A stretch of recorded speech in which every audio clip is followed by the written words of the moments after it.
Hello. After just about a 25-year wait, Ridley Scott's Gladiator 2 finally released. There's a lot to talk about with this film. Everything from the impressive cast, the battles in the Colosseum, and even the story itself. Regardless of what caught your eye before or after seeing it, there's no denying there's a lot of excitement around the film. However, after watching it, I couldn't help but wonder the accuracy on some things, and it left me with a lot of questions. Like, were the battles in the Colosseum actually as deadly as they are in the film? How do they host full-on naval battles in the arena? And what's the appropriate balance between entertainment and historical accuracy in a film like this? There was a lot of debate online from viewers about what is actually factual in the film, especially considering Ridley Scott isn't one to care too much for historical accuracy, as in the past, he told historical critics for Napoleon to get a life. And when the media doubled down on the accuracy of Gladiator 2, well, he had some choice words on his opinion of that too.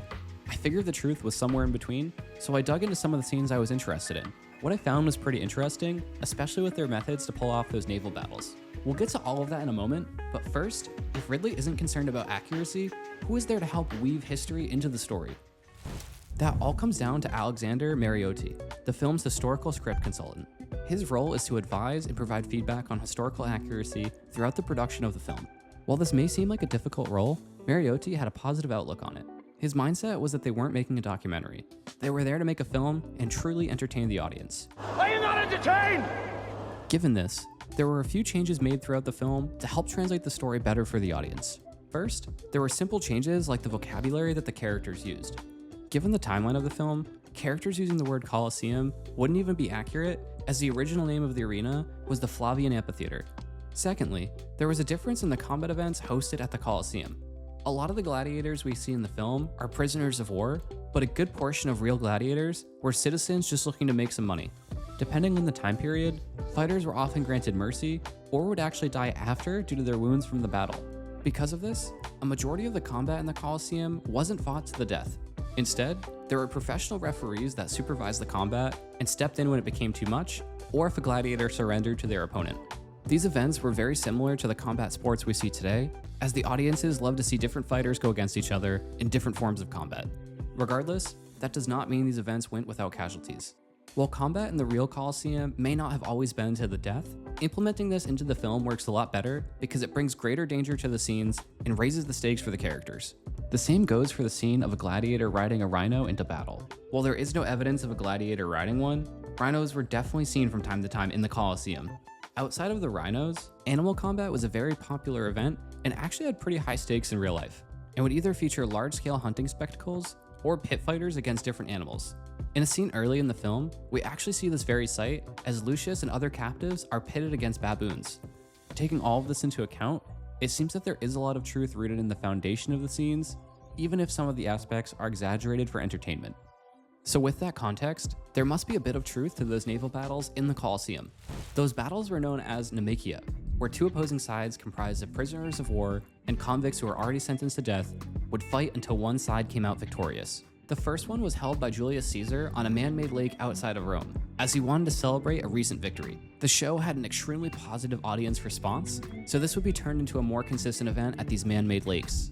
Fast forward to the inaugural games of the Colosseum. With the rising popularity of Naumachia, there was no doubt that it would be included. However, moving this event into the Colosseum would be quite a logistical nightmare. The biggest question mark is how they got the water into the Colosseum itself. The main theory is that the Romans would divert the city's water supply to the arena to flood it, but there is no clear answer on how long it would take to actually get the water to a reasonable level. With also having concerns on being able to keep the arena watertight, it is believed that everything was done at a much smaller scale to overcome these challenges. The arena would be filled to a lower depth of about 5 feet, and the warships would be built as smaller scale versions with flat bottoms to account for the limited depth. All of this made the whole event a lot more theatrical. Because of this setup, it's probably quite obvious that the ships would not be able to maneuver through water the same way we see in the film. It would also most likely not give room for the sharks to swim around, but considering the water was from the city's water supply, it would be uninhabitable by most sharks anyways. Even with these battles being staged and more theatrical, these events are still thought to be the more chaotic and bloody free-for-alls out of all of the games, especially with the participants being prisoners with less mercy. But even with that, they were one of the more popular events in the city, so it was eventually moved from the arena to a nearby lake so the event could be held at full scale. So yes, while these naval battles taking place in the Colosseum are historically accurate, The execution we see in the film was not. But in the grand scheme of things, does this really matter?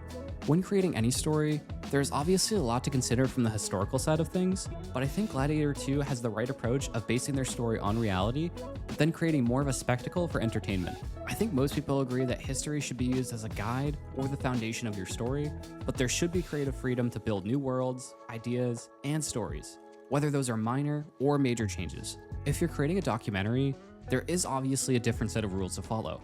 But in this case, they should just have fun telling the story in a way that shows something new to the audience. What are your thoughts? Do you think these stories should more closely follow history, or do you think the creative freedom is the way to do it? Obviously, I'm not a historian myself, but there's plenty of great resources in the description if you want to dive deeper. Peace.